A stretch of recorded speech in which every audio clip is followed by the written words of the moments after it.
आज हम सभी यहाँ एक अत्यंत महत्वपूर्ण विषय पर चर्चा करने के लिए एकत्र हुए हैं।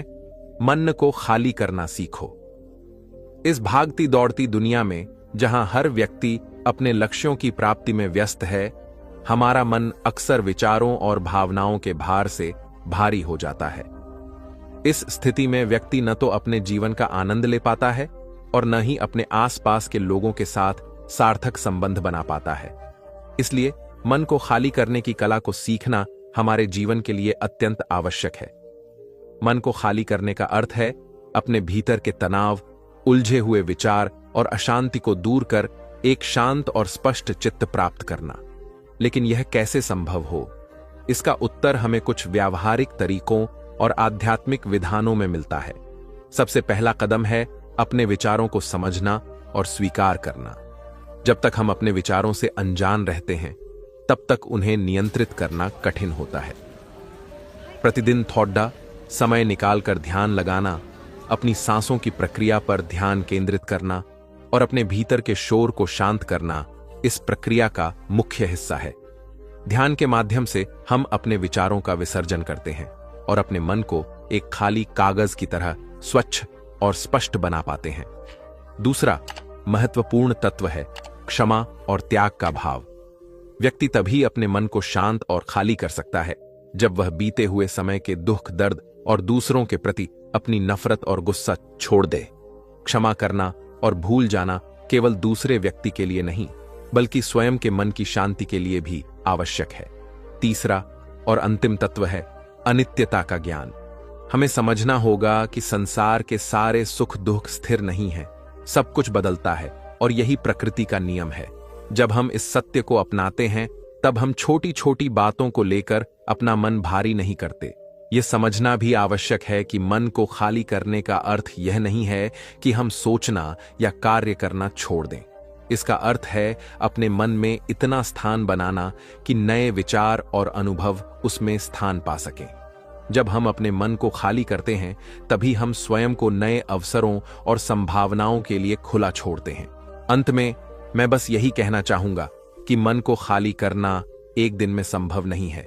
यह एक प्रक्रिया है जो निरंतर प्रयास और अनुशासन से ही संभव होती है। इस प्रक्रिया को अपनाकर हम अपने जीवन में नई ताजगी और शांति ला सकते हैं।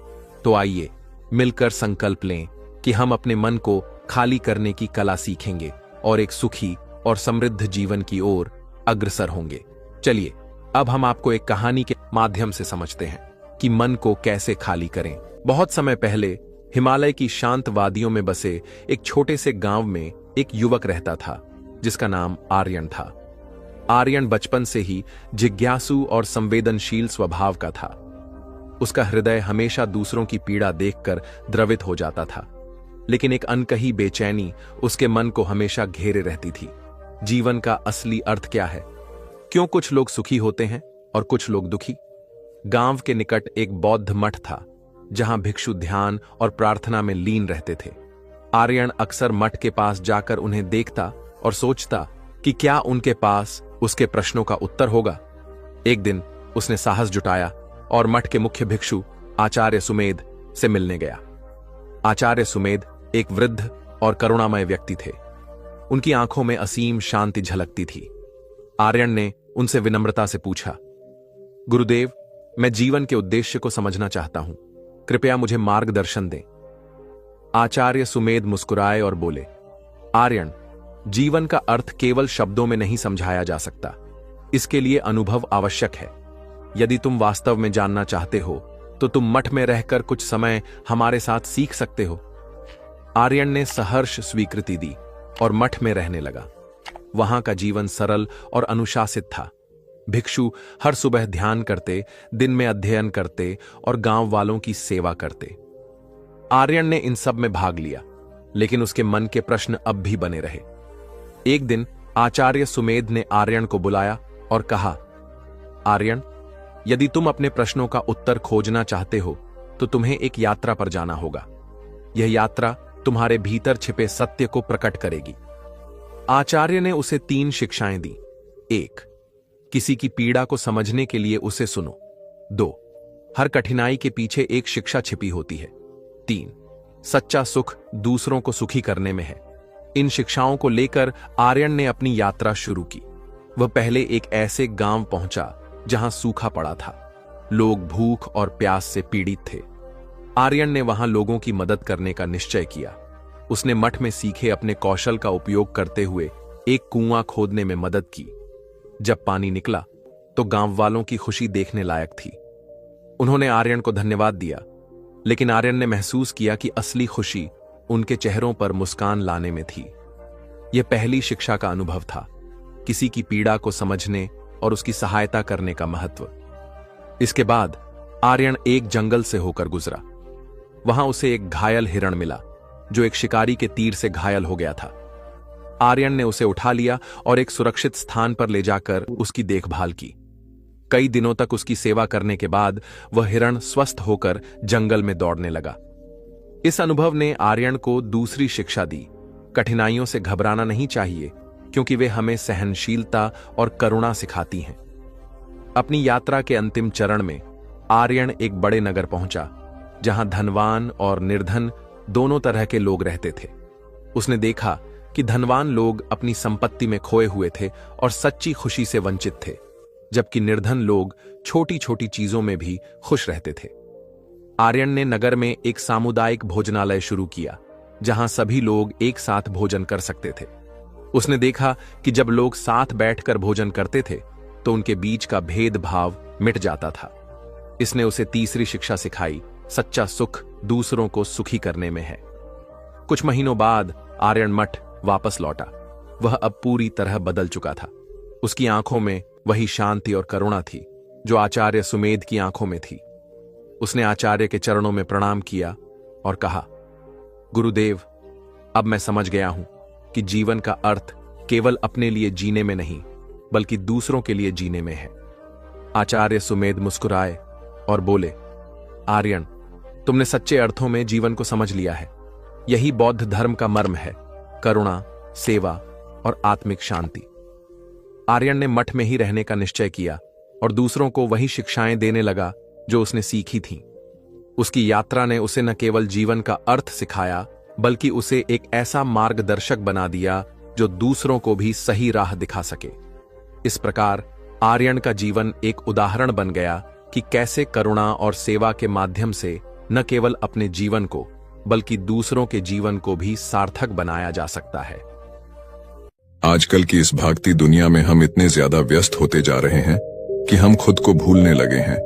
हमारे मन में इतने विचार चलते रहते हैं कि वह हमें शांति से बैठने ही नहीं देते।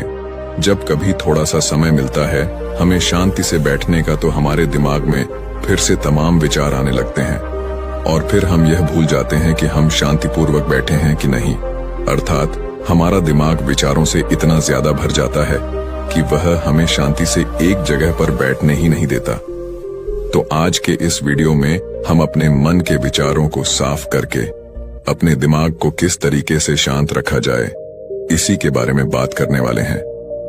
दोस्तों, एक बार एक गुरु और एक शिष्य एक सुनसान जंगल से गुजर रहे थे। तभी शिष्य अपने गुरु से एक सवाल करता है कि गुरुजी, ऐसा क्यों होता है कि कुछ लोगों के पास कुछ भी नहीं होता, लेकिन फिर भी वह सुखी रहते हैं और आनंद में रहते हैं, और कुछ लोगों के पास सब कुछ होते हुए भी उदासी उनके चेहरे पर साफ दिखाई देती है। गुरु ने एक मुरझाए हुए फूल की तरफ इशारा करते हुए अपने शिष्य से कहा कि यह सोचने और समझने की बात है।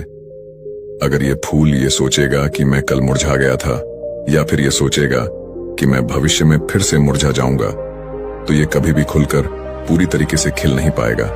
अपने सुंदर स्वरूप में यह कभी भी वापस नहीं आ पाएगा और अपनी खुशबू इस प्रकृति में कभी भी बिखेर नहीं पाएगा। इसी प्रकार इंसान अपने अतीत की यादों में खोया रहता है या फिर अपने भविष्य की करता रहता है। भविष्य के दुखों के बारे में सोचता रहता है, या भूत में जो उसके साथ बुरी घटनाएं घटित हुई हैं, वह उन्हीं के बारे में सोच सोच करके वह अपने भविष्य के लिए चिंतित होता रहता है। तो ऐसा मनुष्य जीवन में कभी भी सुख अनुभव नहीं कर सकता। ये समझने की बात होती है कि जीवन हमेशा वर्तमान में होता है।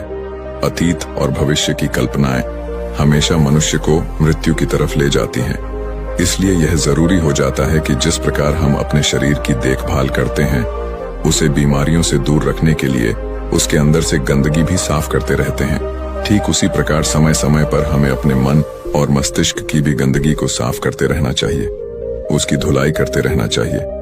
इससे आपकी बुद्धि की क्षमता तो तेज होगी ही होगी, साथ ही साथ आप हमेशा आनंद में रहने का रहस्य भी जान पाएंगे। शिष्य ने सवाल किया कि गुरुदेव, इससे पहले कि हम मन और मस्तिष्क पर चर्चा शुरू करें, इससे पहले मैं यह जानना चाहता हूं कि जिन लोगों के पास सब कुछ होता है वह दुखी क्यों रहते हैं, और जिन लोगों के पास कुछ भी नहीं होता है वे अक्सर आनंद में क्यों होते हैं? यह रहस्य क्या है? इसके पीछे का कारण क्या हो सकता है?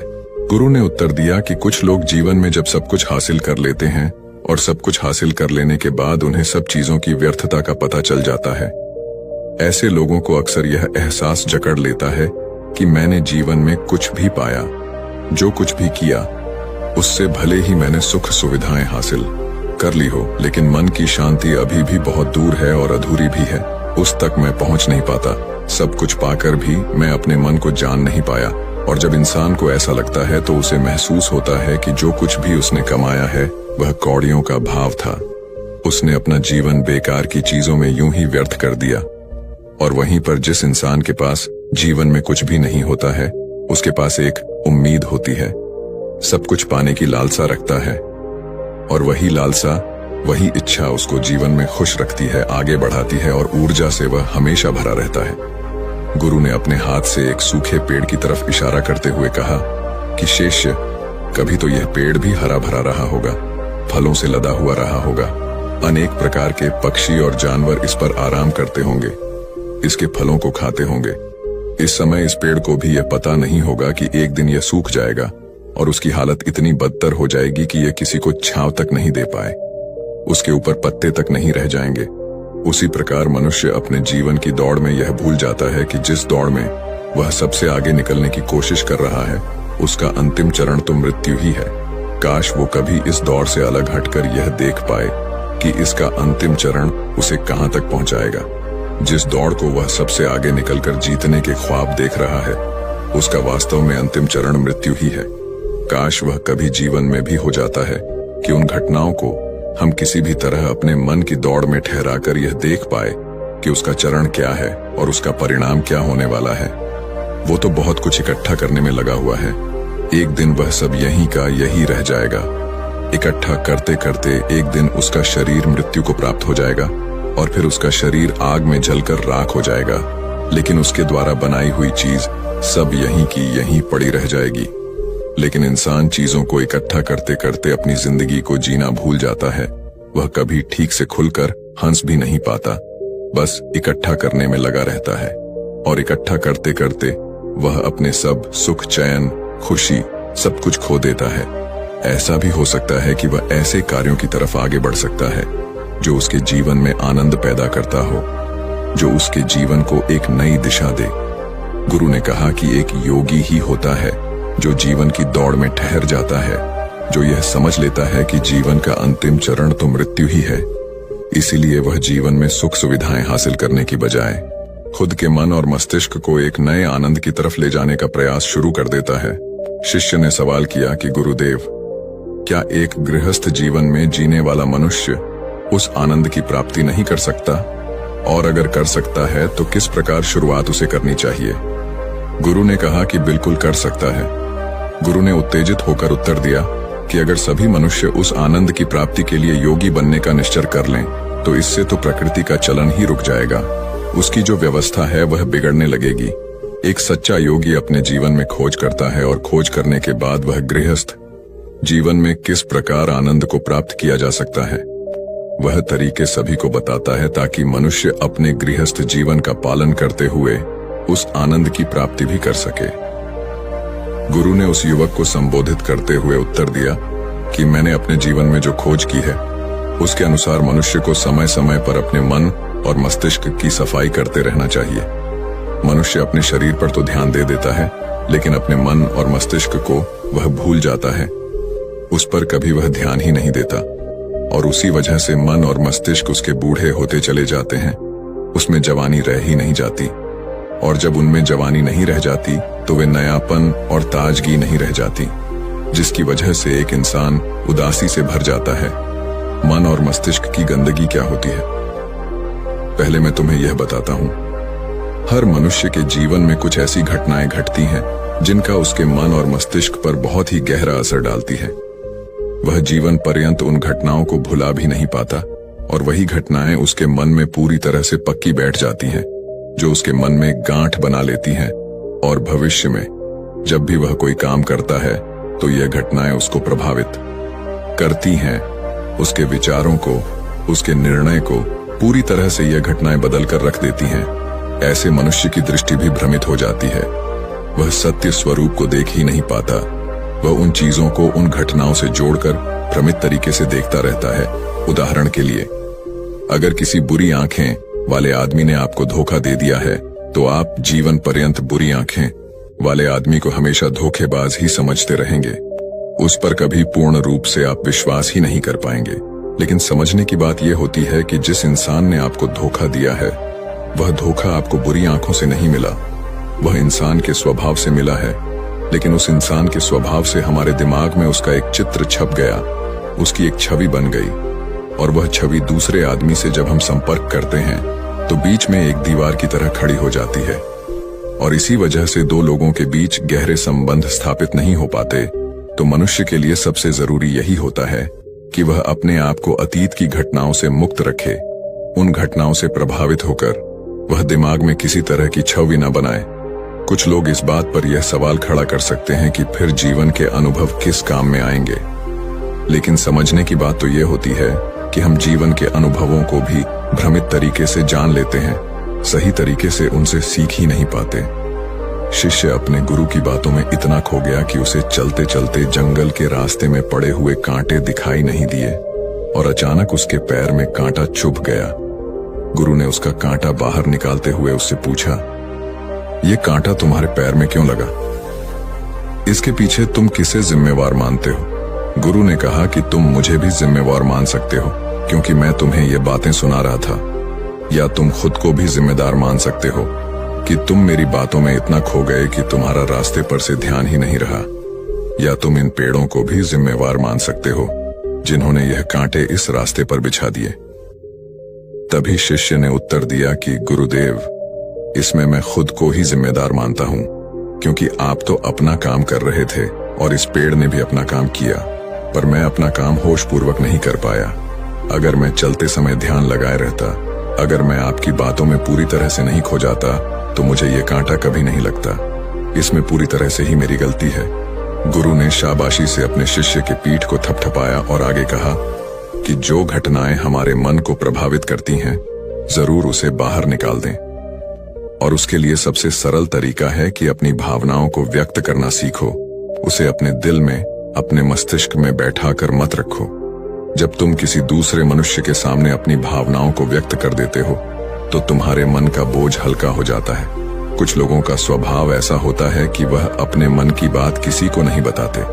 ऐसे लोग अक्सर अंदर ही अंदर दुखी होते रहते हैं, लेकिन वह अपने मन की बात किसी दूसरे आदमी को कभी नहीं बताते। उसके कुछ उल्टे ऐसे लोग भी होते हैं जो अपने मन में किसी भी बात को रख नहीं पाते। उनके साथ कुछ भी अच्छा या बुरा होता है, वह अपने मन की बात, अपने भावनाओं की बात दूसरों के सामने व्यक्त कर देते हैं। और तुमने खुद महसूस किया होगा कि जो लोग अपने मन की भावनाओं को व्यक्त कर देते हैं वह जीवन में ज्यादा आनंदित रहते हैं। कभी भी प्राकृतिक रूप से आए हुए भावनाओं को नहीं रोकना चाहिए। यह हमें किसी भी भावना को दबाना नहीं चाहिए। अगर हम किसी भी भावना को रोकने की कोशिश करते हैं तो वे हमें अंदर ही अंदर खाने लग जाती हैं।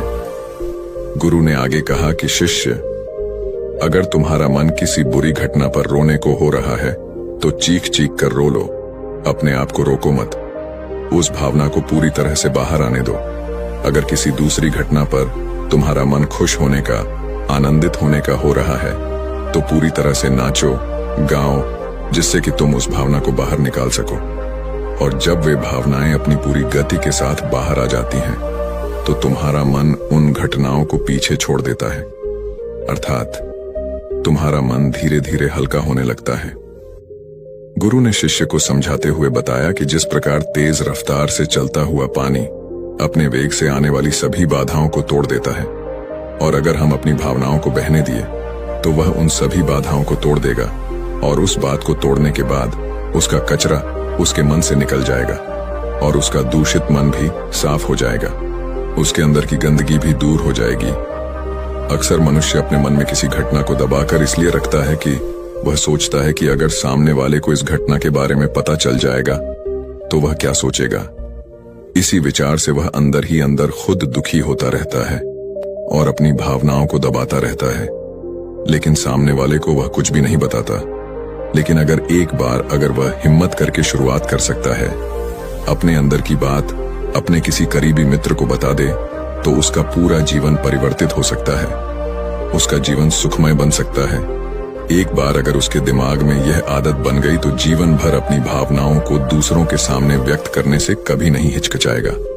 हम अपने जीवन में इस आदत को 21 दिनों में पैदा कर सकते हैं। 21 दिनों तक अगर सही तरीके से हम अभ्यास करें तो हमारा दिमाग पूरी तरह से भावनाओं से मुक्त हो सकता है। यह 21 दिनों का अभ्यास इस प्रकार है। 21 दिनों तक सबसे पहली बात जो आपको याद रखनी है कि अपने मन में किसी भी बात को दबाकर नहीं रखना है।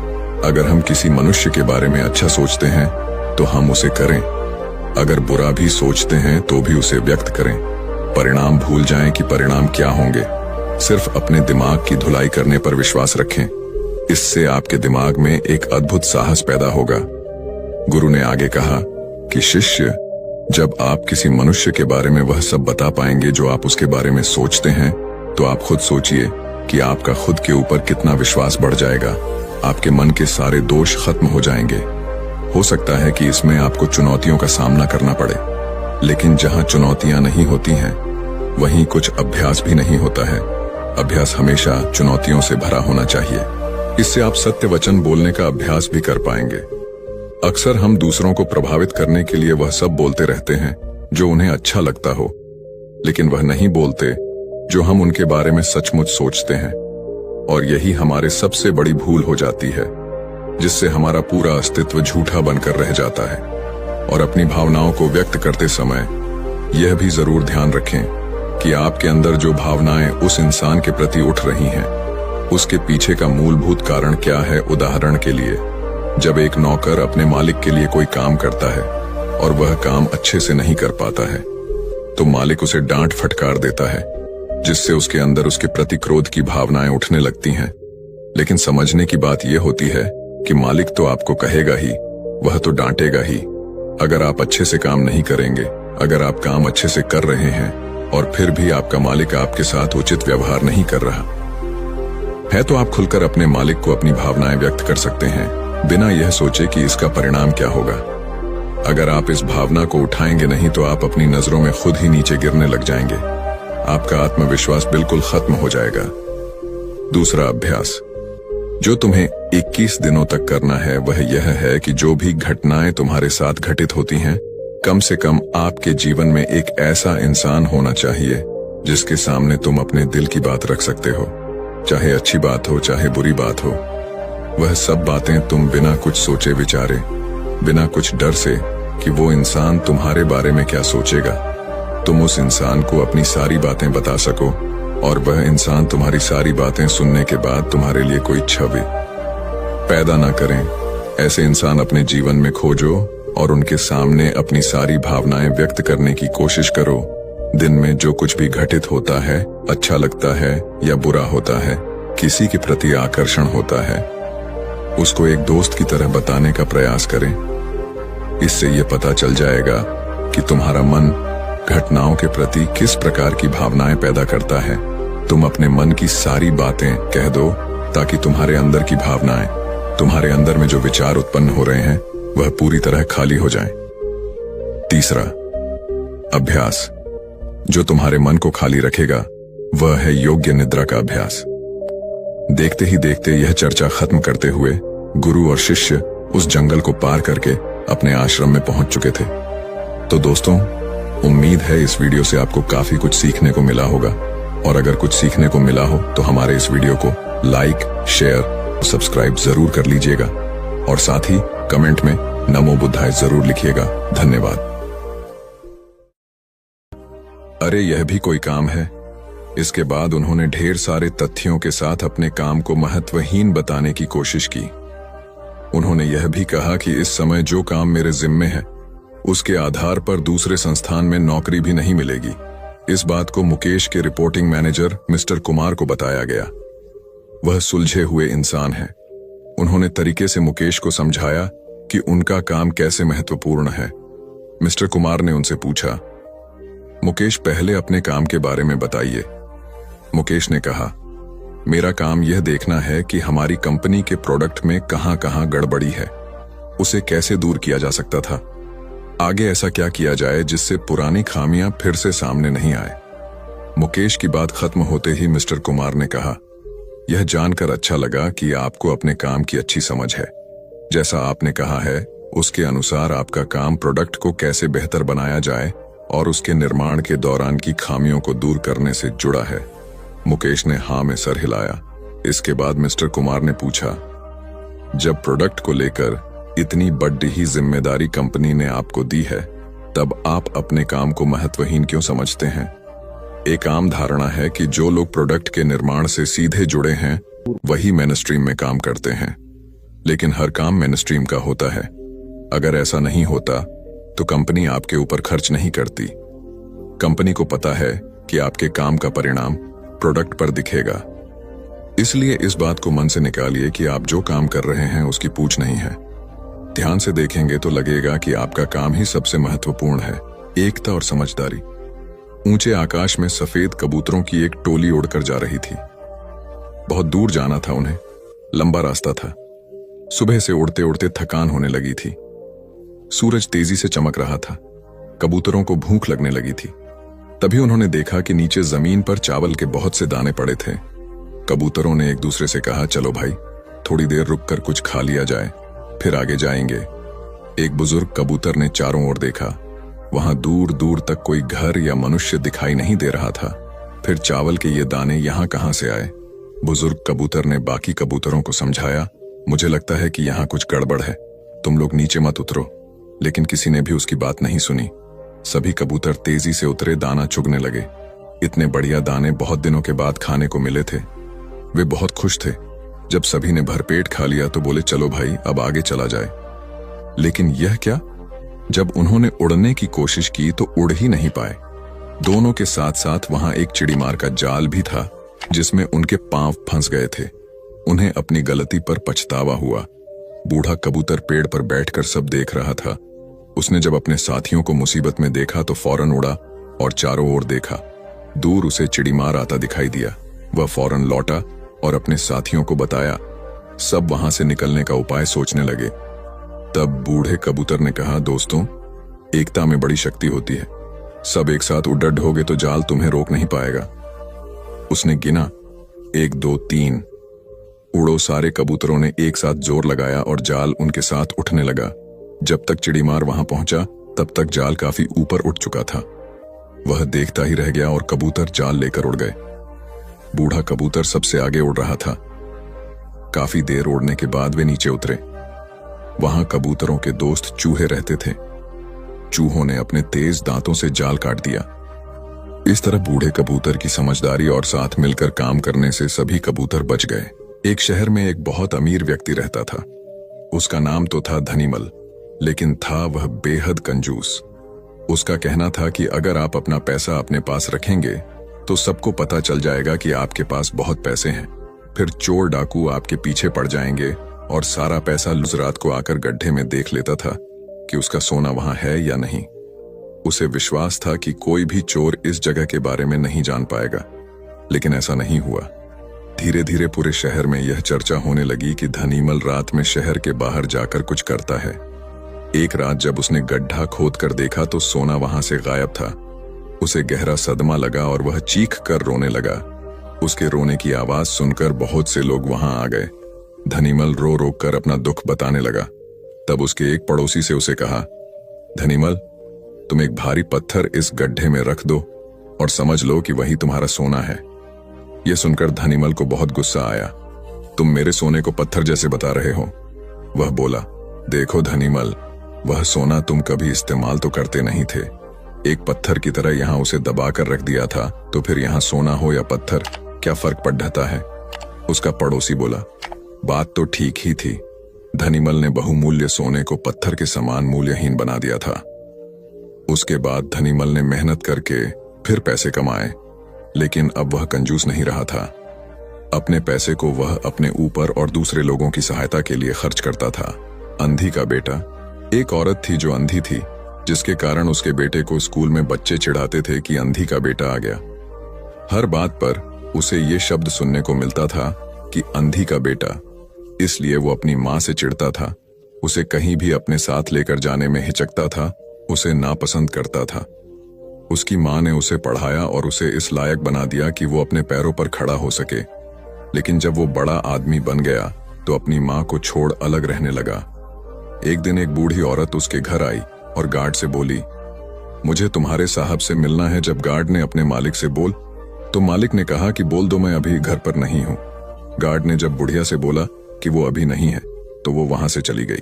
थोड़ी देर बाद जब लड़का अपनी कार से ऑफिस के लिए जा रहा होता है तो देखता है कि सामने बहुत भीड़ लगी है, और जानने के लिए कि वहां क्यों भीड़ लगी है वह वहां गया तो देखा उसकी माँ वहां मरी पड़ी थी। उसने देखा कि उसकी मुट्ठी में कुछ है।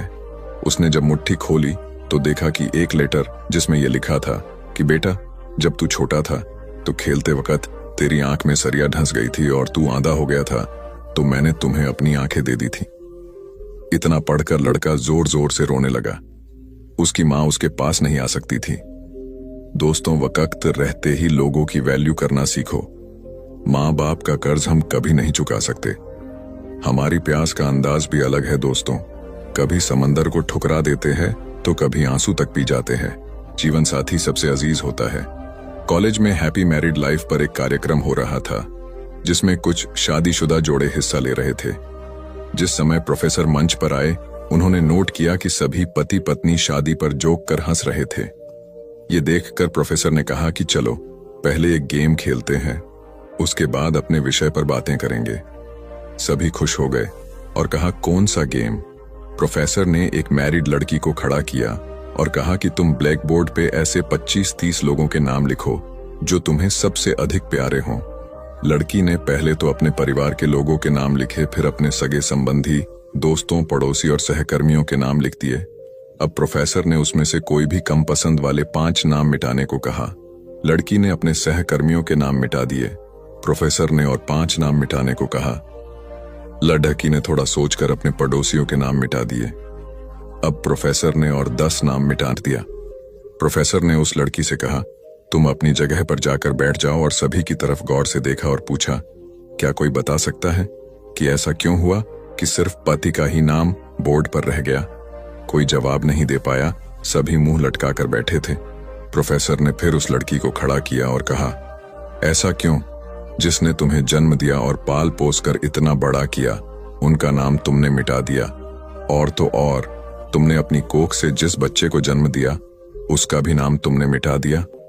लड़की ने जवाब दिया कि अब मम्मी पापा बूढ़े हो चुके हैं, कुछ साल के बाद वो मुझे और इस दुनिया को छोड़ के चले जाएंगे। मेरा बेटा जब बड़ा हो जाएगा तो जरूरी नहीं कि वो शादी के बाद मेरे साथ ही रहे, लेकिन मेरे पति जब तक मेरी जान में जान है तब तक मेरा आधा शरीर बन के मेरा साथ निभाएंगे। इसलिए मेरे लिए सबसे अजीज मेरे पति हैं। प्रोफेसर और बाकी स्टूडेंट ने तालियों की गूंज से लड़की को सलामी दी। प्रोफेसर ने कहा, तुमने बिल्कुल सही कहा कि तुम और सभी के बिना रह सकती हो, पर अपने आधे अंग अर्थात अपने पति के बिना नहीं रह सकती। मजाक मस्ती तक तो ठीक है, पर हर इंसान का अपना जीवन साथी ही उसको सबसे ज्यादा अजीज होता है। दिमाग का इस्तेमाल कर पक्ष में करें परिस्थितियां। एक शेर जंगल में शिकार पर निकला था। एक लोमड़ी अचानक उसके सामने आ गई। लोमड़ी को लगा कि अब उसे कोई नहीं बचा सकता है, लेकिन उसने हार नहीं मानी और अपनी जान बचने के लिए एक तरकीब सोची। लोमड़ी ने शेर से कड़े शब्दों में कहा, तुम्हारे पास इतनी ताकत नहीं कि मुझे मार सको। यह सुनकर शेर थोड़ा अचंभित हुआ। उसने पूछा, तुम ऐसा कैसे कह सकती हो? लोमड़ी ने अपनी आवाज और जैसी परेशानी बार बार नहीं आती, अगर आती भी है तो आसानी से हल हो जाती है। सिकंदर की बात सुनकर रोहित को अपनी गलती का एहसास हुआ। उसे एहसास हुआ कि शुरुआती सफलता के बाद उसने सीखना एकदम छोड़ दिया था। यही वजह है कि अपने व्यापार में होने वाले नुकसान का आकलन वह नहीं कर पाया।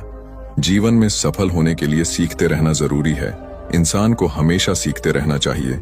इससे उसके भीतर नकारात्मक विचार नहीं आते हैं, बल्कि उसमें सकारात्मक बदलाव आता रहता है और सफलता की सीढ़ियां चढ़ता रहता है। सीखते रहने वाले व्यक्ति को सफलता के अवसर भी ज्यादा मिलते हैं। सबसे बड़ी बात यह है कि इस तरह के व्यक्ति में अहंकार नहीं होता। जिसके मन में अहंकार होगा वह कभी सीखने का प्रयास नहीं करेगा। घमंड कुल्हाड़ी हुई निरुत्तर। एक बार कुल्हाड़ी और लकड़ी के एक डंडे में विवाद छिड़ गया। दोनों स्वयं को शक्तिशाली बता रहे थे। हालांकि लकड़ी का डंडा बाद में शांत हो गया, किंतु कुल्हाड़ी का बोलना जारी रहा। कुल्हाड़ी में घमंड अत्यधिक था। वह गुस्से में भरकर बोल रही थी, तुमने स्वयं को समझ क्या रखा है? तुम्हारी शक्ति मेरे आगे पानी भरती है। मैं चाहूं तो बड़े बड़े वृक्षों को पल में काट कर गिरा दूं, धरती का सीना फाड़कर उसमें तालाब कुआं बना दूं। तुम मेरी बराबरी कर पाओगे? मेरे सामने से हट जाओ, अन्यथा तुम्हारे टुकड़े टुकड़े कर दूंगी। लकड़ी का डंडा कुल्हाड़ी की अहंकारपूर्ण बातों को सुनकर धीरे से बोला, तुम जो कह रही हो वह बिल्कुल ठीक है, किंतु तुम्हारा ध्यान शायद एक बात की ओर नहीं गया। जो कुछ तुमने करने को कहा है बेशक तुम कर सकती हो, किंतु अकेले अपने दम पर नहीं कर सकती। कुल्हाड़ी ने चिढ़कर कहा, क्यों? मुझ में किस बात की कमी है? डंडा बोला, जब तक मैं तुम्हारी सहायता न करूं तुम यह सब नहीं कर सकती हो। जब तक मैं हत्या बनकर तुम में न लगाया जाऊं तब कोई किसे पकड़कर तुमसे ये सारे काम लेगा? बिना हत्थे की कुल्हाड़ी से कोई काम लेना असंभव है। कुल्हाड़ी को अपनी भूल का एहसास हुआ और उसने डंडे से क्षमा मांगी। कथा सार यह है कि दुनिया सहयोग से चलती है। जिस प्रकार ताली दोनों हाथों के मेल से बजती है, उसी प्रकार सामाजिक विकास भी परस्पर सहयोग से ही संभव होता है। यदि जीवन का संतुलन बिगड़ा और थकान आई तो समझ लीजिए कि बीमारी आई, और यदि वापस ऊर्जा अर्जित करने के लिए विश्राम किया जा रहा है तो ऐसी थकान वरदान भी साबित हो सकती है। इन दिनों जिस तरह की हमारी जीवन शैली है, इसमें असंतुलन बहुत अधिक है। सुबह उठने से लेकर रात को सोने तक शरीर की कुछ नियमित क्रियाएं हैं, आदमी उसे भूल गया है। गौतम बुद्ध बहुत काम करते पर कभी थकते नहीं थे। आज भी कई साधु संत उतना ही परिश्रम कर रहे हैं जितना एक कॉर्पोरेट जगत का सफल व्यक्ति करता है, और जब वे रात को सोते हैं तो पूरी बेफिक्री के साथ। बुद्ध से उनके शिष्यों ने एक बार पूछा था, आप थकते नहीं? बुद्ध का उत्तर था, जब मैं कुछ कर, ये क्रियाएं अपने आप में एक विश्राम है, करने वाला कोई और है, हम तो महज उसके हाथों की कठपुतली हैं। यह मनोभाव भी थकान को मिटाएगा। क्या दिक्कत है ऐसा सोच लेने में? महात्मा बुद्ध ज्ञान प्राप्ति के लिए घोर तप में लगे थे। उन्होंने शरीर को काफी कष्ट दिया, यात्राएं की, घने जंगलों में कठिन साधना की, पर आत्मज्ञान की प्राप्ति नहीं हुई। निराश हो बुद्ध सोचने लगे, मैंने अभी तक कुछ भी प्राप्त नहीं किया, अब आगे क्या कर पाऊंगा? निराशा, अविश्वास के इन नकारात्मक भावों ने उन्हें क्षुब्ध कर दिया। कुछ ही क्षणों के बाद उन्हें प्यास लगी। वे थोड़ी दूर स्थित एक झील तक पहुंचे। वहां उन्होंने एक दृश्य देखा कि एक नन्ही सी गिलहरी के 2 बच्चे झील में डूब गए। पहले तो वह गिलहरी जड़वत बैठी रही, फिर कुछ देर बाद उठकर झील के पास गई, अपना सारा शरीर झील के पानी में भिगोया और फिर बाहर आकर पानी झाड़ने लगी। ऐसा वह बार बार करने लगी। बुद्ध सोचने लगे कि इस गिलहरी का प्रयास कितना मूर्खतापूर्ण है। क्या कभी यह इस झील को सुखा सकेगी? किंतु गिलहरी का यह क्रम लगातार जारी था। बुद्ध को लगा मानो गिलहरी कह रही हो कि यह झील कभी खाली होगी या नहीं, यह मैं नहीं जानती, किंतु मैं अपना प्रयास नहीं छोड़ूंगी। अतः उस छोटी सी गिलहरी ने भगवान बुद्ध को अपने लक्ष्य मार्ग से विचलित होने से बचा लिया। वे सोचने लगे कि जब यह नन्ही गिलहरी अपने लघु सामर्थ्य से झील को सुखा देने के लिए दृढ़ संकल्पित है तो मुझ में क्या कमी है? मैं तो इससे 1000 गुना अधिक क्षमता रखता हूं। यह सोचकर गौतम बुद्ध पुनः अपनी साधना में लग गए और एक दिन बोधिवृक्ष तले उन्हें ज्ञान का आलोक प्राप्त हुआ। यह कथा असफलता के बावजूद प्रयासों की निरंतरता पर बल देती है। यदि हम पूर्ण होने पर बुद्ध ने उसकी तरफ देखा और उसे बहुत स्नेह से दुलारा। उनका निश्चल प्रेम देखकर सर्प का विष अमृत बन गया और यक्ष ने श्रद्धापूर्वक बुद्ध को नमन किया। कहानी का सार यह है कि मन की कलुषता पर एकाग्रता, स्नेह और संभव से ही विजय प्राप्त की जा सकती है। बौद्ध भिक्षु बोधि धर्म भ्रमण करते हुए एक गांव में पहुंचे। लोग उनका बहुत आदर करते थे।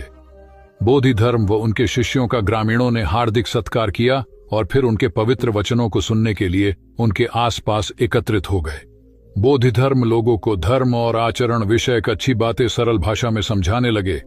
तभी वहां एक व्यक्ति आया और बोधि धर्म को अपशब्द कहने लगा।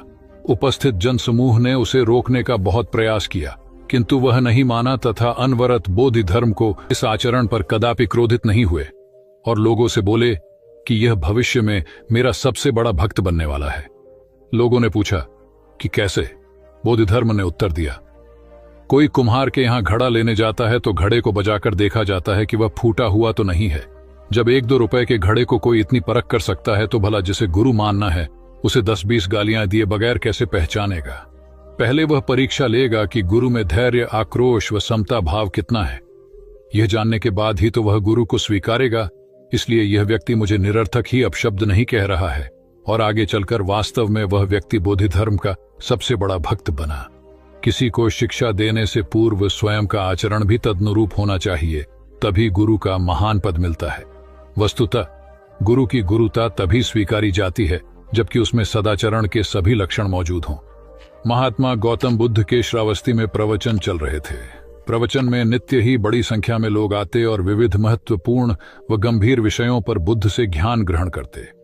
बुद्ध का शिष्य वर्ग भी काफी विशाल था, जो प्रवचन स्थल की व्यवस्था संभालता और बुद्ध की सेवा में सदैव तत्पर रहता। एक बार रात के समय महात्मा बुद्ध प्रवचन दे रहे थे। सदैव की भांति काफी लोग उनके प्रवचन सुन रहे थे। एक व्यक्ति जो बुद्ध के ठीक सामने बैठा था बार बार नींद के झोंके ले रहा था। बुद्ध थोड़ी देर तक तो प्रवचन देते रहे, फिर उससे बोले, वत्स, सो रहे हो? उस व्यक्ति ने हड़बड़ाकर कहा, नहीं महात्मा। बुद्ध ने पुनः प्रवचन प्रारंभ किए। वह व्यक्ति फिर ऊँघने लगा। महात्मा ने फिर वही प्रश्न दोहराया और उसने फिर अचकचाकर नहीं महात्मा कहा। ऐसा लगभग 8-10 बार हो गया। कुछ देर बाद बुद्ध ने उससे पूछा, वत्स, जीवित हो? हर बार की तरह इस बार भी उसने कहा, नहीं महात्मा। यह सुनकर उपस्थित श्रोताओं में हंसी की लहर दौड़ गई और वह व्यक्ति पूर्णतः चैतन्य हो गया। तब बुद्ध गंभीर होकर बोले, वत्स, निद्रा में तुम्हारे मुख से सही उत्तर मिल ही गया। जो निद्रा में है वह मृतक समान ही है। महात्मा बुद्ध का संकेत था कि गुरु से ज्ञान ग्रहण करते वक्त सजगता अत्यंत आवश्यक है। गाफिल रहने की स्थिति में ज्ञान की प्राप्ति पूर्ण नहीं होती और अधकचरा ज्ञान सदैव खतरनाक साबित होता है। कथा सिद्धार्थ के जीवन के उस दौर की है जब वे बुद्धत्व को प्राप्त नहीं हुए थे और निरंजना नदी के तटीय वनों में वृक्ष के नीचे ध्यान करते थे। सिद्धार्थ प्रतिदिन ध्यान करने के बाद पास के किसी गांव में चले जाते और भिक्षा मांगकर लौट आते। कुछ दिनों के बाद उन्होंने भिक्षाटन पर जाना बंद कर दिया, क्योंकि एक गांव के प्रधान की छोटी बेटी सुजाता उनके लिए नित्य भोजन लाने लगी। सिद्धार्थ को वह बड़े स्नेह से भोजन कराती थी। कुछ दिनों बाद उसी गांव का एक चरवाहा भी सिद्धार्थ से प्रभावित होकर उनके पास आने लगा। उसका नाम स्वस्ति था। एक दिन स्वस्ति से सिद्धार्थ बातें कर रहे थे कि सुजाता भोजन लेकर आई। जैसे ही सिद्धार्थ ने भोजन करना शुरू किया, उन्होंने बातचीत बंद कर दी। जितनी देर तक वे भोजन करते रहे, बिल्कुल चुप रहे और वहां सन्नाटा छाया रहा।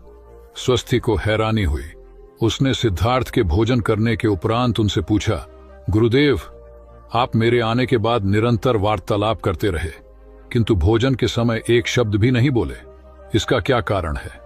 सिद्धार्थ बोले, भोजन का निर्माण बड़ी कठिनाई से होता है। किसान पहले बीज बोता है, फिर पौधों की रखवाली करता है और तब कहीं जाकर अनाज पैदा होता है। फिर घर की महिलाएं उसे बड़े जतन से खाने योग्य बनाती हैं। इतनी कठिनाई से तैयार भोजन का पूरा आनंद तभी संभव है जब हम पूर्णतः मौन हों। भोजन के दौरान मैं मौन रहकर उसका पूरा स्वाद लेता हूँ।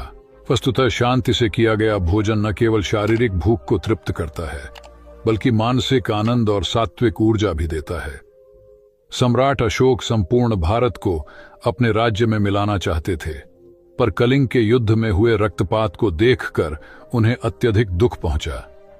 उनकी महत्वाकांक्षा ने जो तबाही मचाई थी, उसे देखकर उन्हें खुद पर ग्लानि हुई। उन्होंने देखा कि लोग दर्द से कराह रहे थे। यह सब विनाश केवल उनकी महत्वाकांक्षा से हुआ था। यह सब देखकर अशोक के मन में विनाश का पथ छोड़कर नेकी के रास्ते पर चलने का विचार जगा। अशोक की राजधानी पाटलिपुत्र थी। पाटलिपुत्र अब पटना के रूप में जाना जाता है। पटना से गया भी अधिक दूर नहीं है, जहां बोधि वृक्ष के नीचे महात्मा बुद्ध को ज्ञान प्राप्त हुआ था। बुद्ध के अष्टप्रद मार्ग, शांति और दया के संदेश ने अशोक के दिलो दिमाग में इतनी उथल पुथल पैदा कर दिया कि उन्होंने उस मार्ग को अपनाने का फैसला किया। इस पथ पर चलने से उन्होंने इतिहास में अपनी अमिट छाप छोड़ी। अशोक ने अपने पुत्र को सिलोन, अब श्रीलंका, और अन्य कई लोगों को सुदूर क्षेत्रों में दूत बनाकर भेजा। एक निर्दयी महत्वाकांक्षा एक ऐसे पवित्र उद्देश्य में बदल चुकी थी जिसमें कुछ अच्छा कर गुजरने की, करुणा और प्रेम के संदेश को चारों ओर फैलाने की इच्छा थी। करुणा केवल दया भावना मात्र नहीं है, ये आपके अंदर दूसरों की मदद करने की तीव्र इच्छा पैदा करती है। इसी भावना ने बुद्ध को भगवान और अशोक को महान बनाया। तथागत बुद्ध उन दिनों मगध प्रवास पर थे। साथ में शिष्यों का बड़ा समूह भी था। प्रतिदिन बुद्ध के प्रवचन होते, जिनका लाभ लेने के लिए बड़ी संख्या में लोग आते। इन लोगों में साधारण जन के साथ विशिष्ट हस्तियां भी शामिल रहती थीं। हालांकि बुद्ध सभी के प्रति समान रूप से प्रेम व आत्मीयता का व्यवहार रखते थे। इन लोगों में नगर सेठ का पुत्र भी था, जो बड़े ध्यान से बुद्ध के प्रवचन सुनता था। वह नित्य ही बुद्ध के शिष्यों के समक्ष बुद्ध की तारीफों के पुल बांधता और धन्य धन्य भाव से घर जाता। एक दिन प्रवचन समाप्त होने के बाद उसने किसी शिष्य से कहकर बुद्ध से मिलने की हार्दिक इच्छा प्रकट की। जब उसे बुद्ध के सामने ले जाया गया तो उसने उन्हें साष्टांग प्रणाम कर कहा, भगवान, आप जैसा तपस्वी और ज्ञानी व्यक्ति पहले न कभी हुआ था और न भविष्य में होगा।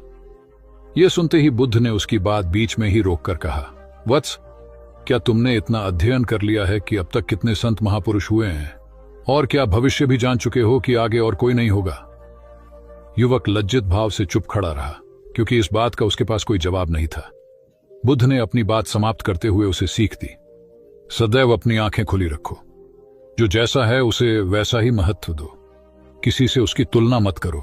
कथा का सार यह है कि किसी भी क्षेत्र के अधिकारी विद्वान की स्वतंत्र रूप से प्रशंसा करना उचित है, किंतु सर्वश्रेष्ठ बताना अनुचित, क्योंकि श्रेष्ठता को व्यक्ति, समय व स्थान की सीमाओं में नहीं बांधा जा सकता। आनंद भगवान बुद्ध के प्रमुख व प्रिय शिष्य थे। उनके स्वभाव में उदारता, स्नेह व सहिष्णुता जैसे गुण शामिल थे। वे सभी के प्रति समान व्यवहार करते थे। उनकी दृष्टि में कोई छोटा या बड़ा नहीं था। एक बार आनंद कहीं जा रहे थे। रास्ते में उन्हें बड़े जोर की प्यास लगी। आसपास देखा तो निकट ही कुआं दिखाई दिया। वे वहां पहुंचे। कुएं से एक लड़की पानी भर रही थी। आनंद ने उसके पास जाकर कहा, बहन, मैं बड़ी दूर से आ रहा हूं, मुझे बहुत जोर से प्यास लगी है, कृपा कर पानी पिला दो। उनकी बात सुनते ही लड़की कांप उठी, क्योंकि वह अछूत जाति की थी। वह जानती थी कि किसी ऊंची जाति के व्यक्ति को पानी पिलाना उसके अधिकार क्षेत्र से बाहर है। वह निगाह नीची कर चुपचाप खड़ी रही। आनंद ने प्यास से व्याकुल होकर फिर कहा, बहन, तुमने सुना नहीं, प्यास के मारे मेरे प्राण निकले जा रहे हैं, मुझे पानी पिला दो। लड़की भयवश कुछ नहीं बोल पाई। जब आनंद ने बड़े स्नेह से उससे पानी न पिलाने का कारण पूछा तो वह बोली, मैं निम्न जाति की कन्या हूं, आपको पानी कैसे पिला सकती हूं? उसकी बात सुनकर आनंद ने कहा, बहन, मैंने तुमसे पानी मांगा है, जाति तो नहीं पूछी। आनंद की उदारता ने उस कन्या का भय दूर कर दिया और उन्हें पानी पिलाकर वह धन्य हो गई। कथा का सार यह है कि ईश्वर की दृष्टि सम होने के कारण उसने सभी मनुष्यों को समान शरीर, बुद्धि और भावना से नवाजा है। अपने सृष्टिकर्ता के विरुद्ध जाकर मानव मानव में भेद करना सर्वथा अनुचित है। एक बार भगवान बुद्ध अपने शिष्यों के साथ पाटलिपुत्र पहुंचे। सभी लोग एक विहार में रुके। भोजन के बाद बुद्ध ने आनंद से अगले दिन से प्रवचन आरंभ करने को कहा। अगले दिन बुद्ध का प्रवचन सुनने बड़ी संख्या में लोग उपस्थित थे। बुद्ध प्रवचन देने के बाद लोगों से मिलते, उनकी समस्याएं सुनते और नेक सलाह देते। एक दिन प्रवचन के समय बुद्ध के शिष्य आनंद ने उनसे पूछा, भंते, आपके सामने हजारों लोग बैठे हैं, बताइए कि इनमें सबसे सुखी कौन है? बुद्ध ने एक विहंगम दृष्टि भीड़ पर डालते हुए कहा, वह देखो, सबसे पीछे एक दुबला पतला फटे वस्त्र पहने जो आदमी बैठा है, वह सर्वाधिक सुखी है। आनंद सहमत नहीं हुआ। वह बोला, यह कैसे संभव है? वह तो बहुत दयनीय जान पड़ता है। बुद्ध ने अपनी बात सिद्ध करने के लिए बारी बारी से सामने बैठे लोगों से पूछा, तुम्हें क्या चाहिए? किसी ने संतान मांगी तो किसी ने मकान, कोई रोग मुक्ति चाहता था तो कोई अपने शत्रु पर विजय। ऐसा एक भी व्यक्ति नहीं था जिसे कोई इच्छा ना हो। अंत में बुद्ध ने उस फटेहाल आदमी को बुलाकर पूछा, तुम्हें क्या चाहिए? उसने हाथ जोड़कर जवाब दिया, कुछ नहीं। यदि ईश्वर को मुझे कुछ देना ही है तो बस इतना कर दें कि मेरे अंदर कभी कोई चाह पैदा ना हो। मैं ऐसे ही स्वयं को सबसे बड़ा सुखी मानता हूं। उसकी बात सुनकर आनंद से बुद्ध ने कहा, आनंद, जहां चाह है वहां सुख नहीं हो सकता। आनंद ने बुद्ध की इस शिक्षा को सदा के लिए गांठ बांध लिया। सार यह है कि लालसा से लोभ बढ़ता है जो असंतोष का जनक होता है। यदि सही अर्थों में सुख पाना है तो किसी लालसा की बजाय उपलब्ध स्थितियों में संतुष्ट रहना चाहिए। गौतम बुद्ध ने बहुत से अज्ञानी लोगों को सम्यक दृष्टि प्रदान की थी। तब को बात है, कौसाम्बी में एक ब्रह्मचारी रहता था। उसे अभिमान था कि उस जैसा कोई विद्वान नहीं है, इसलिए अपने साथ सदैव जलती मशाल रखता था। गौतम बुद्ध ने देखा तो उसे पूछा, अरे ये मशाल लिए क्यों घूमते हो? ब्रह्मचारी ने उत्तर दिया, सभी प्राणी अंधकार और अज्ञान में पथश्रष्ट हैं, उन्हें रास्ता दिखाने के लिए मशाल लिए घूमता हूं। तथागत ने पूछा, क्या तुम्हें 4 प्रकार की विद्याओं, शब्द विद्या, नक्षत्र विद्या, राज विद्या व युद्ध विद्या का पूर्ण ज्ञान है? ब्रह्मचारी ने अपनी अनभिज्ञता प्रकट करते हुए मशाल फेंककर तथागत के चरणों में मस्तक झुका दिया। उसका ज्ञान गर्व चूर हो गया। जो दूसरों को मूर्ख समझकर उनसे घृणा करता है, वो उस व्यक्ति की तरह है जो स्वयं अंधा होकर दूसरों को मशाल दिखाता घूमता है। अहंकारी कभी विवेकवान नहीं हो सकता और बिना विवेक के सत असत का ज्ञान नहीं हो सकता। अंततः ऐसे विवेकांत व्यक्ति को जीवन में कोई उपलब्धि प्राप्त नहीं होती, हताशा ही हाथ लगती है। काशाय वस्त्र पहन लिए। उसने सुना, आप एकाहारी हो गए हैं, वह भी एकाहारी हो गई। आपने उत्तम पलंग पर सोना त्याग दिया है तो इसने भी त्याग दिया। आपने माला का त्याग किया, गंध का त्याग किया तो इसने भी वह सब त्याग दिया। मायके वाले इसे संदेश भेजते हैं, वे इसे ले जाना चाहते हैं, लेकिन यह यहीं रहती है, इसी कक्ष में। यह गुण की मूर्ति है। राजा स्नेह से अपनी बहू को देखते रहे। अचानक तथागत उठे, उस कक्ष से बाहर चले गए। शाक्य मुनि ने शिष्यों को शांत रहने को कहा था, लेकिन वे स्वयं उस कक्ष से बाहर चले गए। मैं हमेशा सोचता हूं उस पल क्या हुआ होगा, उनके मन के भीतर कैसे कैसे विचार उठते होंगे। क्या संबोधि एक लघु क्षण होता है या दीर्घ क्षण? क्या संबोधि एक अनंत अभ्यास है? क्या संयम उसका गरुड़यान है? धम्मपद का 13वां श्लोक बार बार याद आता है, यथागारम दुछेन बुट्टी समति विभजति एवं अभावितम चित्तम राघो समति विभजति। घर की छत मजबूत न हो, सही तरह से उसे घास फूस से ढका न गया हो, तो बरसात के दिनों में उसमें से पानी रिसता है, घर भर में फैल जाता है। उसी तरह ध्यान और एकाग्रता हमारे व्यक्तित्व की छत है। एक दिन एक व्यक्ति बुद्ध के पास पहुंचा। वह बहुत अधिक तनाव में था। अनेक प्रश्न उसके दिमाग में घूम घूम कर उसे परेशान कर रहे थे, जैसे आत्मा क्या है, आदमी मृत्यु के बाद कहां जाता है, सृष्टि का निर्माता कौन है, स्वर्ग नरक की अवधारणा कहां तक सच है और ईश्वर है या नहीं। उसे इन प्रश्नों के उत्तर नहीं मिल रहे थे। जब वह बुद्ध के पास पहुंचा तो उसने देखा कि बुद्ध को कई लोग घेर कर बैठे हैं। बुद्ध उन सभी के प्रश्नों व जिज्ञासाओं का समाधान अत्यंत सहज भाव से कर रहे हैं। काफी देर तक यह क्रम चलता रहा, किंतु बुद्ध धैर्यपूर्वक हर एक को संतुष्ट करते रहे। बेचारा व्यक्ति वहां का हाल देखकर परेशान हो गया। उसने सोचा कि इन्हें दुनियादारी के मामलों में पड़ने से क्या लाभ, अपना भगवत भजन करें और बुनियादी समस्याओं से ग्रस्त इन लोगों को भगाए। किंतु बुद्ध का व्यवहार देखकर तो ऐसा लग रहा था मानो इन लोगों का दुख उनका अपना दुख है। आखिर उस व्यक्ति ने पूछ ही लिया, महाराज, आपको इन सांसारिक बातों से क्या लेना देना? बुद्ध बोले, मैं ज्ञानी नहीं हूं और इंसान हूं। वैसे भी वह ज्ञान किस काम का जो इतना घमंडी और आत्म केंद्रित हो कि अपने अतिरिक्त दूसरे की चिंता ही न कर सके। ऐसा ज्ञान तो अज्ञान से भी बुरा है। बुद्ध की बातें सुनकर व्यक्ति को उलझन दूर हो गई। उस दिन से उसकी सोच व आचरण दोनों बदल गए। कथा का सार यह है कि ज्ञान तभी सार्थक होता है जब वह लोक कल्याण में संलग्न हो। महात्मा बुद्ध ने युवक को सत्संग का महत्व समझाया। महात्मा बुद्ध एक गांव में ठहरे हुए थे। वे प्रतिदिन शाम को वहां पर सत्संग करते थे। भक्तों की भीड़ होती थी, क्योंकि उनके प्रवचनों से जीवन को सही दिशा बोध प्राप्त होता था। बुद्ध की वाणी में गजब का जादू था। तब बुद्ध ने उसे समझाया, यदि इसी तरह उसे पानी में निरंतर डालते रहोगे तो कुछ ही दिनों में ये छेद फूलकर बंद हो जाएंगे और टोकरी में पानी भर पाओगे। इसी प्रकार जो निरंतर सत्संग करते हैं उनका मन एक दिन अवश्य निर्मल हो जाता है, अवगुणों के छिद्र भरने लगते हैं और गुणों का जल भरने लगता है। युवक ने बुद्ध से अपनी समस्या का समाधान पा लिया। निरंतर सत्संग से दुर्जन भी सज्जन हो जाते हैं, क्योंकि महापुरुषों की पवित्र वाणी उनके मानसिक विकारों को दूर कर उनमें सद्विचारों का आलोक प्रसारित कर देती है। एक आदमी को बुद्ध ने सुझाव दिया कि दूर से पानी लाते हो, क्यों नहीं अपने घर के पास एक कुआं खोद लेते? हमेशा के लिए पानी की समस्या से छुटकारा मिल जाएगा। सलाह मानकर उस आदमी ने कुआं खोदना शुरू किया, लेकिन 7-8 फीट खोदने के बाद उसे पानी तो क्या, गीली मिट्टी का भी चिन्ह नहीं मिला। उसने वह जगह छोड़कर दूसरी जगह खुदाई शुरू की, लेकिन 10 फीट खोदने के बाद भी उसमें पानी नहीं निकला। उसने फिर तीसरी जगह कुआं खोदना शुरू किया, लेकिन यहां भी उसे निराशा ही हाथ लगी। इस क्रम में उसने 8-10 फीट के 10 कुएं खोद डाले, लेकिन पानी कहीं नहीं मिला। वह निराश होकर बुद्ध के पास गया। उसने बुद्ध को बताया कि मैंने 10 कुएं खोद डाले, मगर पानी एक में भी नहीं निकला। बुद्ध को आश्चर्य हुआ। वे स्वयं चलकर उस स्थान पर आए जहां उसने 10 गड्ढे खोदे हुए थे। बुद्ध ने उन गड्ढों की गहराई देखी और सारा माजरा समझ गए। फिर वे बोले, 10 कुएं खोदने की बजाय एक कुएं में ही तुम अपना सारा परिश्रम लगाते तो पानी कब का मिल गया होता। तुम सब गड्ढों को बंद कर दो, केवल एक को गहरा करते जाओ, पानी निकल आएगा। उसने बुद्ध को बात मानकर ऐसा ही किया। परिणाम स्वरूप कुआं पूर्ण होते ही पानी निकल आया। सबने भगवान बुद्ध की जय जयकार की।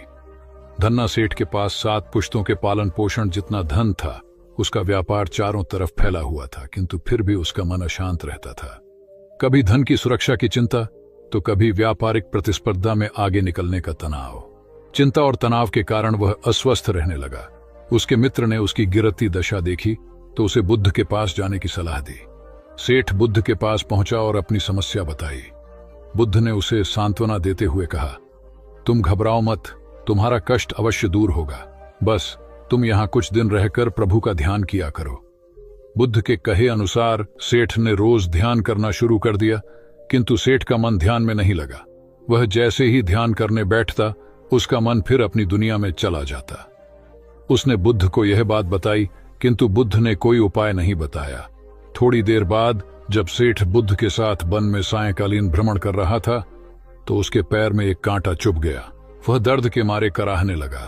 बुद्ध ने कहा, बेहतर होगा कि तुम जी कड़ाकर कांटे को निकाल दो, तब इस दर्द से मुक्ति मिल जाएगी। सेठ ने मन कड़ाकर कांटा निकाल दिया। उसे चैन मिल गया। तब बुद्ध ने उसे समझाया, ऐसे ही लोभ, मोह, क्रोध, घमंड व द्वेष के कांटे तुम्हारे मन में गड़े हैं। जब तक अपने मन की संकल्प शक्ति से उन्हें नहीं निकालोगे, अशांत ही रहोगे। सेठ का अज्ञान बुद्ध के इन शब्दों से दूर हो गया और उसने निर्मल हृदय की राह पकड़ ली। अपनी कुप्रवृत्तियों से मुक्ति के लिए संकल्पबद्धता अनिवार्य है। जब तक व्यक्ति दृढ़ निश्चय न कर ले, वह अपनी गलत आदतों से मुक्त नहीं हो सकता। बुद्ध की शिक्षा से गांव का उद्धार हुआ। एक युवक ने बुद्ध से आकर कहा, मेरा गांव अशिक्षित है। मैं अपने परिवार से झगड़कर थोड़ा बहुत पढ़ पाया हूं। आगे और पढ़ना चाहता हूं, किंतु सभी रोक रहे हैं। घर के लोग सोचते हैं कि खेती में खूब पैसा है और उसके लिए किसी शिक्षा की आवश्यकता नहीं है। यही सोच गांव वालों की भी है। कृपया आप मेरे गांव चलकर वहां शिक्षा का प्रसार करवाइए। बुद्ध युवक की बात मानकर गांव आ गए। धर्मभीरू ग्रामीणों ने बुद्ध का सत्कार किया और रोज उनके प्रवचन सुनने आने लगे। बुद्ध जब भी शिक्षा का महत्व बताते, ग्रामीण विरोधी मत रखते। एक दिन एक महिला अपने 5 साल के बच्चे के लिए पूछने लगी कि उसे किस उम्र से शिक्षा दिलवाए। तब बुद्ध ने समझाया कि तुम्हें तो 5 वर्ष पूर्व उसकी शिक्षा शुरू कर देनी थी। उसे क्या खाना है, क्या नहीं, कैसे क्या बोलना है आदि बातें शुरू से सिखाओगी, तभी तो वह अपना उचित ख्याल रख सकेगा। बुद्ध की यह बात महिला सहित सभी ग्रामीणों को समझ में आ गई। उन्होंने अपने बच्चों को विद्यालय भेजना शुरू किया। यह समय वर्षा का था। युवक ने लोगों को जल संग्रहण की तकनीक बताई।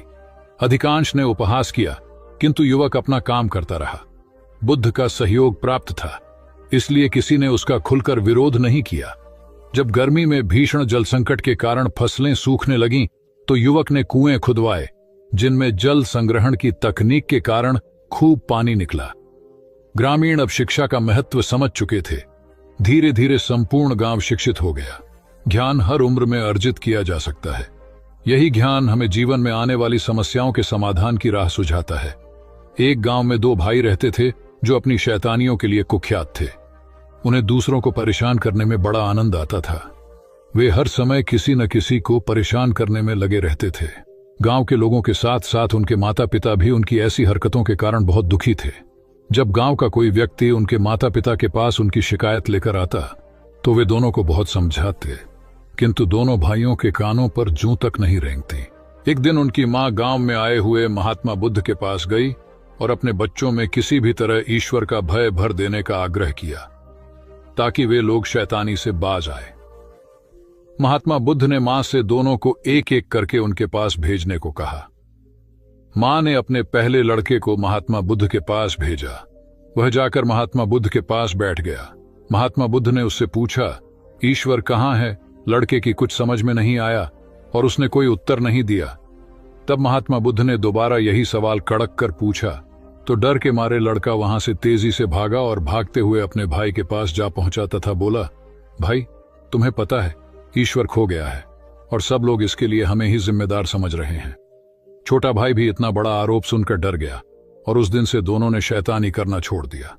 कथा का सार यह है कि जब सीधे मार्ग से सुधार की राह न मिले तो टेढ़े मार्ग का सहारा लेना ही सर्वथा उचित है। सेठ ने बुद्ध से जाना सच्चा संपन्न होना। एक सेठ निसंतान था। अपार संपत्ति का मालिक होने के बावजूद सेठ का लोभ बरकरार था।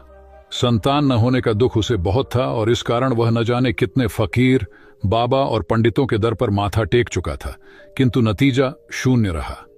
एक बार सेठ के नगर में बुद्ध का आगमन हुआ। सेठ ने उनकी बहुत ख्याति सुनी तो अगले ही दिन उनसे मिलने पहुंचा। बुद्ध को अपनी निसंतानता के विषय में बताया तो उन्होंने सेठ के सिर पर हाथ रखकर हार्दिक आशीर्वाद दिया। संयोग की बात कि कुछ ही समय बाद सेठ को संतान सुख प्राप्त हो गया। वह बुद्ध के प्रति आभार भाव से भर उठा। सोचने लगा कि बुद्ध के प्रति उपकार कैसे जताए। विचार करने के उपरांत उसने एक बक्से में बेशकीमती हीरे जवाहरात रखे और बुद्ध के पास पहुंचा। बुद्ध को प्रणाम निवेदित कर सेठ बोला, महाराज, आपकी कृपा से मुझे संतान का मुख देखने को मिला। मैं आपके लिए कुछ करना चाहता हूं, सो यह तुच्छ भेंट लाया हूं। बुद्ध ने हीरे जवाहरात देखते ही अस्वीकार कर दिए। उन्होंने कहा, मेरे लिए धन व्यर्थ है, इसे तुम ही रखो। जब सेठ अधिक आग्रही हुआ तो बुद्ध बोले, मैं निर्धनों से दान नहीं लेता। आश्चर्यचकित सेठ ने कहा, पर मैं तो निर्धन नहीं हूं, अपार धन संपत्ति मेरे पास है। मेरी तिजोरियां सोने चांदी गहनों व जवाहरातों से भरी हुई हैं। रात दिन परिश्रम कर मैं इस संपत्ति को दिन दूनी रात चौगुनी कर रहा हूं, फिर मैं निर्धन कैसे हूं? तब बुद्ध ने समझाया, इसका आशय यह है कि तुम अपनी वर्तमान संपत्ति से तृप्त नहीं हो, और अतृप्त व्यक्ति निर्धन ही तो होता है, क्योंकि सच्चा संपन्न तो वह है जो तृप्त हो। बुद्ध की बातों ने सेठ की आंखें खोल दी। संतोष सबसे बड़ा धन और संतोषी सर्वाधिक धनी होता है, क्योंकि इच्छाओं का अंत निर्लिप्तता की परम सुखमय अवस्था को लाता है। एक बार गौतम बुद्ध से अभय राजकुमार ने प्रश्न किया कि क्या श्रमण गौतम कभी कठोर वचन कहते हैं। उसने सोच रखा था कि नहीं कहने पर वह बताएगा कि एक बार उन्होंने देवदत्त को नरकगामी कहा था, और यदि हां कहे तो उसने पूछा, जा सकता है कि जब आप कठोर शब्दों का प्रयोग करने से स्वयं को रोक नहीं पाते, तब दूसरों को ऐसा उपदेश कैसे देते हैं। बुद्ध ने अभय के प्रश्न का आशय जान लिया। उन्होंने कहा, इसका उत्तर न तो हां में दिया जा सकता है और न नहीं में। अभय की गोद में उस समय एक छोटा बालक था। उसकी ओर इशारा करते हुए बुद्ध ने पूछा, राजकुमार, यदि दाई के अनजाने में यह बालक अपने मुख में कांट का टुकड़ा डाल ले, तब तुम क्या करोगे। मैं उसे निकालने का प्रयास करूंगा। यदि वह आसानी से न निकल सकता हो तो बाएं हाथ से उसका सिर पकड़कर दाहिने हाथ की उंगली को टेढ़ा करके उसे निकालूंगा। यदि खून निकलने लगे तो भी मेरा यही प्रयास रहेगा कि वह कांट का टुकड़ा किसी न किसी तरह बाहर निकल आए। ऐसा क्यों? इसलिए कि भंते इसके प्रति मेरे मन में अनुकंपा है। राजकुमार, ठीक इसी तरह तथागत जिस वचन के बारे में जानते हैं कि यह मिथ्या या अनर्थकारी है और उससे दूसरों के हृदय को ठेस पहुंचती है, तब उसका वे कभी उच्चारण नहीं करते। पर इसी तरह जो वचन उन्हें सत्य और हितकारी प्रतीत होते हैं तथा दूसरों को प्रिय लगते हैं, उनका वे सदैव उच्चारण करते हैं। इसका कारण यही है कि तथागत के मन में सभी प्राणियों के प्रति अनुकंपा है। भगवान बुद्ध देव और मनुष्यों के शास्ता थे, परंतु सबसे पहले वह मनुष्य थे। मनुष्य बढ़कर देवता बनता है, यह प्राचीन मान्यता थी। आज भी हम मनुष्यत्व के ऊपर देवत्व की बात करते हैं, परंतु बुद्ध ने इस क्रम को पलट दिया। उन्होंने कहा, यह जो मनुष्यता है वही देवताओं का सुगति प्राप्त करना कहलाती है। देवता जब सुगति प्राप्त करता है तब वह मनुष्य बनता है। देवताओं में विलास है, राग, द्वेष, ईर्ष्या और मोह भी वहां है। निर्वाण की साधना वहां नहीं हो सकती। इसके लिए देवताओं को मनुष्य बनना पड़ता है। मनुष्यों में ही देव पुरुष का आविर्भाव होता है, जिनको देवता नमस्कार करते हैं। मानवता धर्म का उपदेश देने वाले बुद्ध स्वयं मानवता के जीते जागते रूप थे। यहाँ उनके जीवन से संबंधित खुद प्रसंग दिए जाते हैं, जिनसे उनके व्यक्तित्व में बैठी हुई गहरी मानवता का दर्शन होता है। भगवान का परिनिर्वाण होने वाला है। रात का पिछला पहर है। भिक्षु उनकी शैया को घेरे बैठे हैं। बुद्ध उन्हें उपदेश दे रहे हैं, कह रहे हैं, भिक्षुओं, बुद्ध धर्म और संघ के विषय में कुछ शंका हो तो पूछ लो। पीछे मलाल मत करना कि भगवान हमारे सामने थे पर हम उनसे कुछ पूछ न सके। कोई शिष्य नहीं बोलता। भगवान 3 बार कहते हैं, पर कोई भिक्षु कुछ पूछने को नहीं उठता। भगवान को शंका होती है कि कहीं वे उनके गौरव का विचार करके पूछने में संकोच तो नहीं कर रहे। इसलिए वह कहते हैं, शायद भिक्षुओं, तुम मेरे गौरव के कारण नहीं पूछ रहे। जैसे मित्र मित्र से पूछता है, वैसे तुम मुझसे पूछो। बुद्ध अपने शिष्यों की समान भूमिका पर आ जाते हैं। उनकी यह विनम्रता मनुष्य धर्म की आदर भूमि है। बुद्ध ने अपने को भिक्षुओं का कल्याण मित्र कहा है, जो उनकी मानवीय सहृदयता और विनम्रता को सूचित करता है। एक दूसरा दृश्य भी उसी समय का है। चंद कर्मार पुत्र के यहाँ बुद्ध ने अंतिम भोजन किया था। उसके बाद ही उन्हें खून गिरने की कड़ी बीमारी हो गई थी, जो उनके शरीरांत का कारण बनी। बुद्ध को उसके हृदय का बड़ा ध्यान था। भक्त उपासक को यह अफसोस हो सकता था कि उसका भोजन करके ही भगवान का शरीर छूट गया। इसलिए आखिरी सांस लेने से पहले उन्होंने आनंद को आदेश दिया, आनंद, चंद कर्मार पुत्र की इस चिंता को दूर करना और कहना, आयुष्मान तूने बद्धा लाभ कमाया कि मेरे भोजन को करके तथागत परिनिर्वाण को प्राप्त हुए। जिसके हृदय में अगाध करुणा थी, वह ऐसा क्यों न कहता। उसने अपने पति के द्वारा बुद्ध के चरणों में प्रणाम अर्पित करवाया। भगवान ने उसे आशीर्वाद देते हुए कहा, कोल्य पुत्री सुप्रवास, सुखी हो जाए, चंगी हो जाए। सुखी और चंगी होकर बिना किसी कष्ट के वह पुत्र प्रसव करे। ब्राह्मणों के साथ भी उनकी पूरी सहानुभूति थी, जैसे कि विश्व के सभी प्राणियों के साथ उनकी पूरी सहानुभूति थी। बावरी नामक ब्राह्मण के एक शिष्य ने जब अपने गुरु की ओर से भगवान के चरणों में प्रणाम निवेदन किया, तो भगवान ने आशीर्वाद देते हुए कहा, शिष्यों सहित बावरी ब्राह्मण सुखी हो। माणवक, तुम भी सुखी हो, चिरजीवी हो। बुद्ध के पास छोटा बड़ा जो भी जाता था, वह उससे कहते थे, आओ, तुम्हारा स्वागत है। भगवान अपनी अंतिम यात्रा में पावा और कुसीनारा के बीच जा रहे थे। रास्ते में उन्हें पुक्कुस मल्लपुत्र नामक व्यापारी मिला। उसने उन्हें एक दुशाला भेंट किया, परंतु भगवान उसे अकेले कैसे आड़ते। वह अपने शिष्य आनंद को सम्मानित करना चाहते थे। उन्होंने कहा, पुक्कुस, दुशाले के एक भाग को मुझे ओढ़ा दे, दूसरे को आनंद को। पुक्कुस ने ऐसा ही किया। भूल करने वालों के प्रति भी बुद्ध की अनुकंपा का पार न था। एक बार एक ब्राह्मण ने भगवान को वेरंजा में वर्षावास करने का निमंत्रण दिया। भगवान वहां गए, लेकिन वह ब्राह्मण बहुधंधी था। उसने उनकी कुछ भी सुध बुध नहीं ली। बुद्ध को बड़ा कष्ट हुआ। उन्हें 3 महीने तक कुटा हुआ जौ रोज खाना पड़ रहा, क्योंकि उस समय वेरंजा में अकाल पड़ रहा था और वह भी उनको और उनके शिष्यों को घोड़ों के व्यापारियों से मिलता था। इतना होने पर भी वर्षावास की समाप्ति पर भगवान बुद्ध अन्यत्र जाने से पूर्व वेरंजा जाकर ब्राह्मण को आशीर्वाद देना नहीं भूले। भगवान बुद्ध के जीवन में ऐसी अनंत घटनाएं मिलती हैं।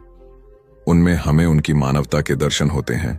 उनके जीवन में कोमलता की पराकाष्ठा थी और उनकी वाणी में अपर्वु माधुर्य था जो सबको अपनी ओर खींचता था। उनके मुंह से क्रोध भरा शब्द कभी नहीं निकलता था। वह मनुष्य थे, परंतु मनुष्य की दुर्बलताओं से ऊपर उठ चुके थे। उनके व्यक्तित्व में मानवता की शुभ ज्योत्सना धर्म की स्थिति बनकर एक राजा ने अपने पुरुषार्थ से राज्य को समृद्ध बना दिया था। राज्य में रण बड़ी सुखी थी क्योंकि वह प्रत्येक वर्ग के हितों को ध्यान में रखकर काम करता था।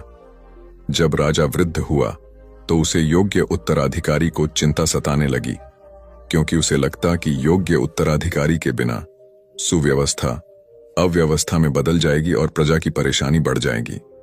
हालांकि राजा का एक बेटा था, किंतु वह अत्यधिक आलसी और कर्महीन था। वह स्वयं को मालिक समझता और शेष सभी को अपना गुलाम। यह अहंकार उसके आचरण में सदैव झलकता था। राजा उसे सुधारने के उद्देश्य से बुद्ध के आश्रम में छोड़ आया। बुद्ध ने अगले ही दिन राजकुमार को आदेश दिया, वत्स, यहां से 5 कोस पर एक जंगल है। तुम वहां जाकर फूलों के कुछ पौधे ले आओ और उन्हें आश्रम के अहाते में लगा दो। यह सुनते ही राजकुमार को बड़ा क्रोध आया, क्योंकि उसने तो आदेश देना ही सीखा था। चूंकि उसके पिता ने बुद्ध को बात मानने को कहा था, इसलिए वह मन मारकर जंगल गया और फूलों के पौधे लाकर आश्रम में लगा दिए। राजकुमार ने उन्हें सींचा और जानवरों से बचाने के लिए उनकी रात दिन रखवाली की। कुछ महीनों में सारा आश्रम भांति भांति के सुंदर फूलों से खिल उठा। राजकुमार अपनी मेहनत का ऐसा फल देखकर बहुत प्रसन्न हुआ। बुद्ध ने उसे शाबाशी देते हुए समझाया, वत्स, याद रखो, जो सोता है उसका भाग्य भी सो जाता है, और जो चलता है उसका भाग्य निरंतर उसके साथ चलता है। अब राजकुमार कर्मठ बन चुका था। राजा को अपना योग्य उत्तराधिकारी मिल गया था। कर्म सफलता की कुंजी है।